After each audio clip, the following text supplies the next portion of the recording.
раҳбари полиси байналмилалӣ Менг Хонгвей аризаи истеъфояшро ба Интерпол фиристодааст, дархости ӯро қонеъ карданд.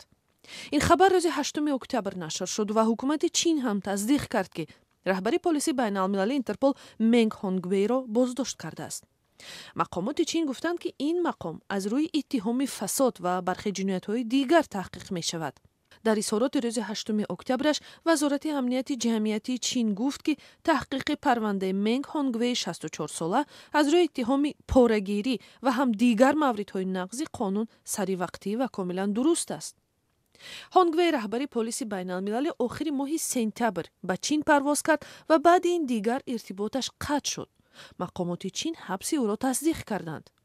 бар асоси иттилои мақомоти чин ӯро дар гирифтани пора муттаҳам мекунанд, ки дар замони муовини вазири амнияти ҷамъиятии чин буданаш ҷой доштааст. дар миёни иттиҳомоти дигар надоштани садоқати сиёсӣ зикр мешавад. дар изҳороти мақомоти чинӣ ҳам гуфта мешавад, ки Менг Хонгвей худаш гунаҳгор аст.